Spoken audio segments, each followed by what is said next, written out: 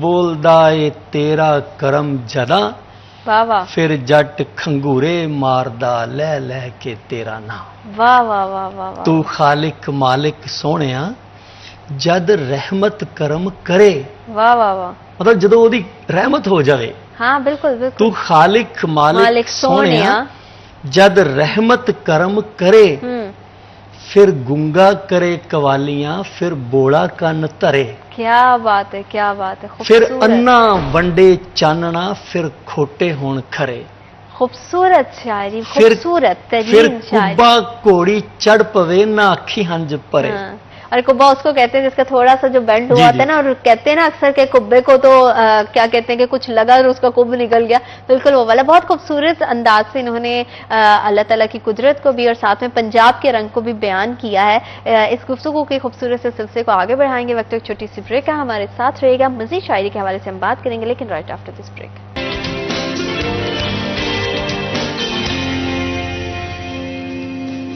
Welcome back after short break. آپ دیکھ رہے ہیں سٹی ایٹن اور شاعری کے حوالے سے ہم بات کر رہے ہیں. جب بھی ہم شاعری کے حوالے سے بات کرتے ہیں تو میں ضرور کمپیئر کرتی ہوں ماضی کے گزرے ہوئے سالوں کو موجودہ صورتحال کے ساتھ. اور محبوب صاحب کی پوری جرنی پہ بات کرنے کا مقصد یہ تھا کہ ہم دیکھیں کہ پچھلے دور میں چند سالوں میں ماحول کیسے تیزی کے ساتھ بدلا ہے.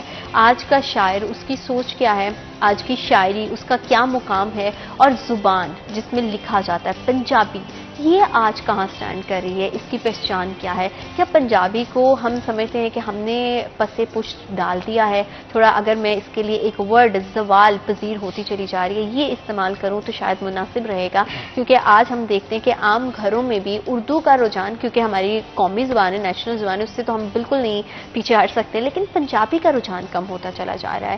کیوں پنجابی زوال کا شکار ہوتی چلی جا رہی ہے, اور پنجابی شاعر کے آج وہ مقام وہ پہچان ہے جو پچھلے سالوں میں تھی, پچھلے دور میں تھی, جو اتنا لیجنڈری ٹائم, اتنا گولڈن پیریڈ ہمارے شاعروں نے دیکھا. تو محبوب صاحب اس پہ تھوڑا سا نظر ڈالیے گا کہ آج پنجابی زبان کہاں سٹینڈ کر رہی ہے, کیا اپنا مقام اپنی پہچان کھوتی چلی جا رہی ہے, یا آپ کو لگتا ہے کہ ابھی بھی پنجابی اور پنجابی شاعری کرنے والے زندہ ہیں؟ زندہ تو رہیں گے جی. اس کی وجہ یہ ہے کہ یہ کوئی عام زبان نہیں ہے. صحیح. یہ صوفیہ کی زبان ہے اور یہ بڑی زبان ہے, اور یہ دنیا میں جتنی زبانیں بولی جاتی ہیں نا بڑی زبانیں, ان میں سے کم از کم 5ویں 6ٹھی بڑی زبان ہے. اگر ہم ان نمبروں کے چکر میں نہ بھی پڑھیں تو یہ بڑی زبانوں میں ہیں جی. لیکن یہاں ہمارے ساتھ پرابلم کیا ہوا, پنجاب میں کیا ہوا, ہماری جو بھی سرکار آئی ہے, جو بھی شروع سے جو بھی سرکار آئی ہے, انہوں نے لسانیات کے حوالے سے جب فیصلے ہوئے تو پنجابی زبان کے ساتھ وہ سلوک نہیں کیا گیا جو کرنا چاہیے تھا, جو مادری زبانوں کے ساتھ کیا جاتا ہے. جیسا کہ ابھی دیکھیں نا جی, سندھ میں پرائمری سے سندھی پڑھائی جا رہی ہے, بلوچوں کو ان کی زبان پڑھائی جا رہی ہے, اور ایسے ہی پٹھانوں کو ان کی زبان پڑھائی جا رہی ہے پرائمری سے. ایون وہ اپنی اسمبلیوں میں بھی بول لیتے ہیں بلوچی یا پشتو یا سندھی, ٹھیک ہے جی, لیکن ہمارے ہاں یہ ہے کہ ہماری زبان کو پرائمری سطح پہ پڑھایا ہی نہیں جا رہا. ایسا ہی ہے, ٹھیک ہے جی. اب ہمیں لے دے کہ اگر 60 کی دہائی میں اجازت ملی بھی تو کس کی ملی جی, آپ ایم اے کر لیں پنجابی میں, پی ایچ ڈی کر لیں, پھر بی اے تک آ گئی, پرائمری تک تو اب بھی نہیں آئی. اس کا مطلب ہے کہ ہماری جو سرکار ہے وہی اس کے ساتھ اچھا سلوک نہیں کر رہی, وہی ادھر نہیں آ رہی. جس زبان کی سرکار سرپرستی کرتے ہیں پھر وہ عام ہو جاتی ہے. رہا مسئلہ مٹنے کا، یہ کبھی نہیں مٹے گی. یہ آج بھی پاکستان کے 60% لوگ پنجابی بولتے ہیں گلیوں میں. پاکستان کی بات کر رہا ہوں میں. بالکل بالکل. تو اس لحاظ سے اگر جمع تفریق کیا جائے تو ہماری قومی زبان تو پنجابی ہونی چاہیے تھی معذرت کے ساتھ. جی ٹھیک ہے جی. تو لیکن ایسا نہیں ہے. تو اس صوبے کی زبان کو اس صوبے میں ہی عزت کی نگاہ سے نہیں دیکھا جاتا. اس کو اگر زندہ رکھا ہوا ہے تو آج شاعروں نے، ادیبوں نے، ٹھیک ہے. ایک اور آپ کی مطلب خدمت میں پیش کروں گا بات آپ کی وساطت سے عوام تک جائے گی. اگر ہم آج ہمارا جو میڈیا یا ہمارے جو ٹاک شو مختلف ہوتے ہیں، مختلف چینلز پہ ہوتے ہیں، تو جو آپ کی طرح لوگ بیٹھے ہوتے ہیں، اینکر پرسن بیٹھے ہوتے ہیں نا جی، وہ بڑی نستعلیق قسم کی اردو بولتے ہیں، اچھی اردو بولتے ہیں. لیکن موسٹلی جو لوگ ہیں وہ مزاح پیدا کرنے کے لیے بڑے بڑے آرٹسٹ رکھے تو وہ پنجابی بول رہے ہوتے ہیں. زیادہ ایسی ہے نا جی. تو اس کا مطلب ہے کہ نہ جانے کیوں ایسا ہے. ہماری جو گورنمنٹ ہے وہ بھی جسٹ اسے شغل مذاق میں پنجابی کو لے رہی ہے، سیریس نہیں لے رہی. اور جتنے شاعر فیمس ہو رہے ہیں ان میں سے زیادہ یا تو مزاحیہ شاعر ہیں، ٹھیک ہے جی، یا پھر کوئی ایک آدھ ہے وہ بھی کوشش ہے کہ اگر پنجابی میں اس وقت اس کا بھی کوئی اتنا خاص حصہ نہیں جی. تو جب سرکار شروع ہو جائے گی نا اس کی سرپرستی کرنا تو پھر یہ زبان بہت آگے نکلے گی. باقی میں مایوس نہیں ہوں. ہاں مایوس تو ہونا بھی نہیں چاہیے. اور ویسے اگر پنجاب کے حوالے سے دیکھیں تو پاکستان کا سب سے بڑا صوبہ ہے، بہت بڑی میجورٹی میں جیسے آپ نے کہا کہ 60% لوگ جو ہے وہ پنجابی بولتے ہیں. اچھا یہ ساری چیزیں تو آپ نے بتا دیں کہ آپ کی امیدیں تو پر امید ہیں آپ چیزوں کے لیے، لیکن آج کے دور کا جو شاعر ہے، جو نئی نسل ہے، جو آنے والے ابھی کے جیسے کہ ہم نے پہلے بھی بات کی کہ لوگ سوشل میڈیا پر ایک مصرع ایک نظم لکھتے ہیں اور امید کرتے ہیں کہ ان کو فوراً سے کامیابی مل جائے. ایسے شاعروں کے لیے، ایسے لکھنے والوں کے لیے، چاہے وہ خواہ پنجابی کے ہیں، چاہے اردو کے ہیں، فارسی کے ہیں، یا انگلش میں بھی آج کل لوگ بہت لکھتے ہیں، تو ایسے شاعروں کے لیے آپ کا کیا پیغام ہے؟ میری گزارش ہے ان سے، کیونکہ دیکھیں نا، کہتے ہیں بچے بہت اچھے ہوتے ہیں لیکن ان کا پرابلم یہ ہے کہ وہ بڑے ہو جاتے ہیں. ان کا اپنا پوائنٹ آف ویو ہوتا ہے. تو میں گزارش ہی کروں گا ان اپنے چھوٹے بھائیوں سے یا بہنوں سے یا جو بھی اس فیلڈ میں آ رہے ہیں، بچے بیٹے بیٹیاں، کہ وہ پہلے اس کو پڑھیں، شاعری کو پڑھیں، اس دور میں جو ہو رہا ہے اس کو پڑھیں، جو کلاسک ہے اس کو پڑھیں، اس کے بعد مشورہ کریں. میں کب کہتا ہوں کسی کے جا کے چرنوں میں بیٹھ جائیں جی آپ ادھر استادی شاگردی میں نہیں، مشورہ کریں، ایک مشق کریں، سنیں. اس کے بعد جب آپ سمجھے کہ آپ پختہ ہیں تو پھر سامنے آئیں. اسٹڈی بہت ضروری ہے، پڑھنا چاہیے. ہاں لکھنے کے لیے، واقعی اچھا بولنے کے لیے، اچھا لکھنے کے لیے آپ کو ایک تو سننا بہت ضروری ہے اور دوسرا آپ کا پڑھنا بہت ضروری ہے. ہمارے اندر یہ دونوں چیزیں جو ہے وہ بدقسمتی میں کہوں کہ آج کے دور میں تھوڑی کم ہے. نہ تو ہم کسی کی سننا چاہتے ہیں، نہ کسی کو پڑھنا چاہتے ہیں. ہم لگتا ہے کہ ہم اپنے آپ میں بہت مکمل ہیں. شاید یہی وجہ بن رہی ہے کہ آج جو ہماری شاعری کو، جو ادب کو، لٹریچر کو جو مقام حاصل ہونا چاہیے تھا وہ نہیں ہے. اچھا مجھے بتائیے گا کہ ظاہری بات ہے کہ ہم جس شعبے میں کام کر رہے ہوتے ہیں، ہماری کچھ امیدیں ہوتی ہیں ہماری گورنمنٹ کے ساتھ بھی، تو گورنمنٹ آپ کو لگتا ہے کہ لٹریچر کے لیے کوئی کام کر رہی ہے؟ کر رہی ہے، لیکن پنجابی کے ساتھ ایسا اتنا نہیں کر رہی. اردو کے ساتھ کر رہی ہے. بڑے بڑے فیسٹیول ہوتے ہیں مختلف کالجوں میں، یونیورسٹیوں میں، ٹھیک ہے جی. آرٹس کونسل جو بنے ہوئے ہر شہروں میں وہاں ہوتے ہیں. لیکن جتنا حصہ پنجاب میں، جتنا حصہ اردو زبان کو دیا جا رہا ہے، ٹھیک ہے جی، جو بھی ہے اس میں سے جو بھی دیتے ہیں اس میں سے جتنا حصہ اردو زبان کو دیا اتنا پنجابی کو نہیں دیا جا رہا ہے. ٹھیک ہے، تو اس حوالے سے سوچنا چاہیے. باقی ابھی بات کر رہے تھے نا وہ کتاب کے حوالے سے، تو بے شک بھلے موبائل کا ایک وجود اس کو تسلیم ہمیں کرنا ہی پڑے گا، کرنا چاہیے. ہم سارے فائدہ اٹھا رہے ہیں، لیکن آپ بلیو کریں جو کتاب ایسے کر کے کھول کے پڑھنے کا جو ایک سرور ہے، جو کیفیت ہے، جو نشہ ہے، وہ موبائل سے نہیں ہوتا. آپ نے کبھی سوچا کہ سوشل میڈیا کو استعمال کر کے اپنی پنجابی شاعری کو، لوگوں نے ویسے آپ کی کتابوں کو بھی ماشاءاللہ اتنا پسند کیا، آپ کے ہمیشہ سینئر سے آپ کو داد ملی، تو سوشل میڈیا سے کبھی سوچا کہ چلو میں بھی بیٹھوں اور پوری طرح سے سوشل میڈیا کے ساتھ جڑے، گزارا ہی نہیں ہوتا. کیونکہ یہ وقت کی ایک ضرورت بن چکی ہے، اس سے انکار نہیں کیا جا سکتا.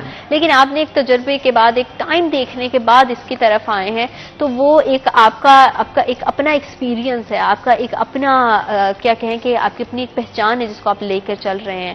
تو وہ بڑی ضروری ہے کہ ہم تجربوں سے سیکھیں اور ہم اپنی زندگی میں آگے بڑھتے چلے جائیں. اور سر آپ کے ساتھ گفتگو کا سلسلہ بڑا خوبصورت رہا، اور کیسے یہ وقت گزر گیا اور ہم اپنے پروگرام کے اختتام پر آ پہنچے ہیں. بہت شکریہ کہ آپ نے پروگرام میں وقت دیا. اللہ تعالیٰ آپ کو جزا دے.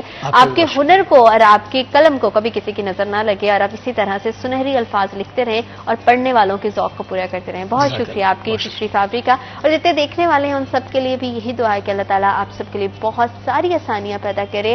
جب بھی دعا کے لیے ہاتھ اٹھائیں، مجھے، میری پوری ٹیم کو، بالخصوص ملک پاکستان کو اپنی دعا میں بہت زیادہ یاد رکھیے گا. دوسروں کے لیے آسانی پیدا کرنے کی کوشش کریں. اپنا بہت زیادہ خیال رکھیے گا. اللہ نے کے پاس.